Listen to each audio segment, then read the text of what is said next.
Once upon a time, there lived people who loved the light. As soon as the sun rose every morning, they were up to welcome it, singing songs of celebration for the light, and when the sun went down each evening, they sang other songs, sad songs, songs of missing the light of the sun. They loved the light so very much. They did not love the darkness. Once darkness fell every night, they would hurry to bed, since they could only bear the darkness when they were asleep.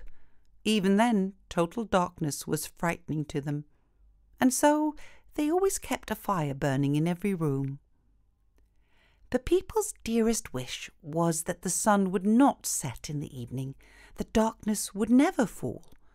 But every day the sun set, and they sang their sad songs, and they endured the fearful, sad, strange darkness until they could greet the sun again the next day.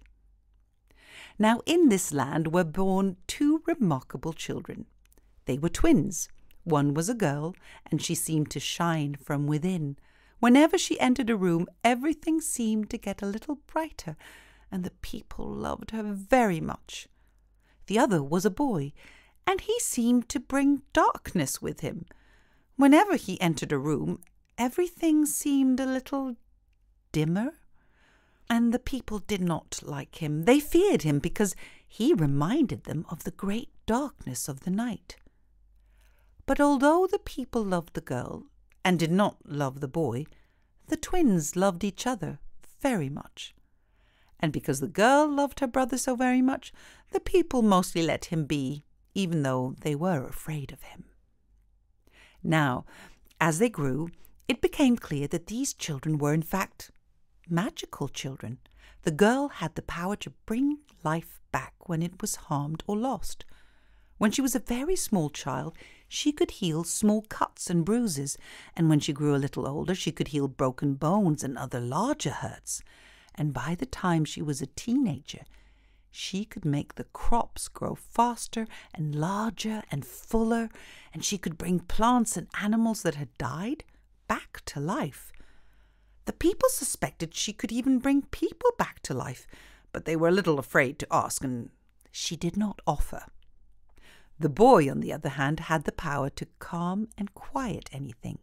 When he was a very small child, he could help his family to go to sleep more quickly, thus saving them from the fear of the darkness. When he was a little older, he could calm animals when they were frightened and make them still. Sometimes he would go first to an animal or a person who was hurt and help them to be calm enough for his sister's healing magic to work. And by the time he was a teenager, he could calm storms and winds and rains. He could bring anything to stillness. The people's love for the light and fear of the darkness only grew with time, perhaps more strongly with the twins always before them to remind them. And so one day they decided to ask the girl for a favor. They asked her to see if her magic could hold the sun in the sky and stop the night from coming. The girl was reluctant, but after many, many months of being asked, she finally decided to try, just to get the people to leave her alone. One day, just as the sun was at its highest point, she went out onto the top of the highest hill in the land, and she threw her arms up into the sky, and she asked the sun to stop, to stay right there at the top of the sky forever. She wasn't immediately sure that anything had happened. The sun usually moves so slowly. But before very long, it became clear that something had happened. The sun had stopped in the sky. The people were overjoyed. There was a big celebration. They sang all of their songs, celebrating the sun. Oh, they loved the girl even more now. Oh, for the first week or so, everyone was happy and content. But soon they began to get tired. Although they had always slept with a fire to ward off the darkness, sleeping in the full light of the sun was another thing altogether. They tossed and turned and woke up constantly. Some of them remembered that the boy could help with sleep and asked for his aid, but his power of bringing sleep seemed to have disappeared along with the darkness. After about a month, the exhausted, frustrated people began to see that this constant sunlight was a problem. Though they still loved the light, they began to wish that the sun would once again move in the sky. Each person at first thought that they were the only one who thought this, and given the people's love of the light and fear of the darkness, everyone was afraid at first to say anything about this growing longing for nighttime. But slowly, softly, as they began to confide in each other, they discovered that everyone felt this way, and they finally decided that something must be done. They went back to the girl and asked her to get the sun to move again. It was her magic that had stopped it, and they figured her magic could make it move again. So she went back up onto the top of the highest hill, threw her arms up into the sky, and asked the sun to move. Nothing happened. She tried again, and a third time, but the sun stayed still. Sadly, she turned to the people and told them there was nothing she could do. There was a long moment of growing panic before the boy stepped forward. "Let me try," he said softly. Everyone thought about it for a moment and then decided this was a good idea.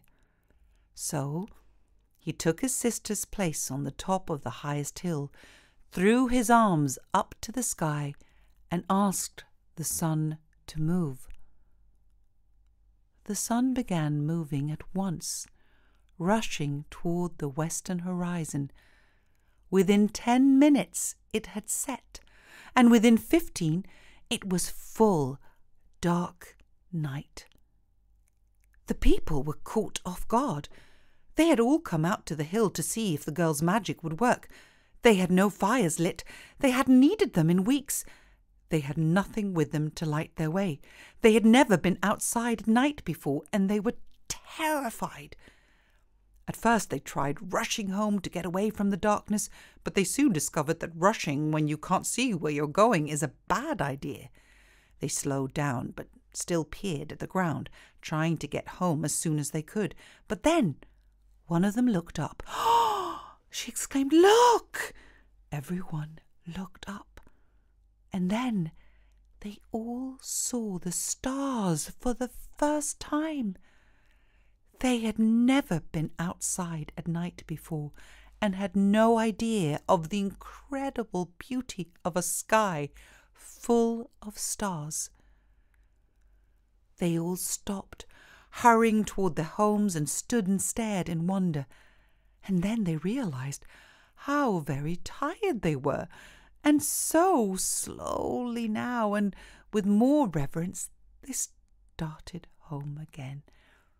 And they all slept for a very long time. The people rested and were glad and appreciated the darkness for the first time in their lives. Eventually, the sun rose again. As it did, the people got out of their beds and sang their songs to celebrate the coming of the light. But at the end of the day, as the sun began to sink toward the horizon, they did not feel like singing their sad songs. Instead, one of the musicians began singing a new song, a slow, quiet song of thanksgiving for the night. And soon the others joined in. It became their new sunset song. And the boy and the girl grew up to be a man and a woman, and both of them were now much beloved by the people. Looking at them, still the best of friends as well as siblings, the people remembered that light and darkness are best in balance.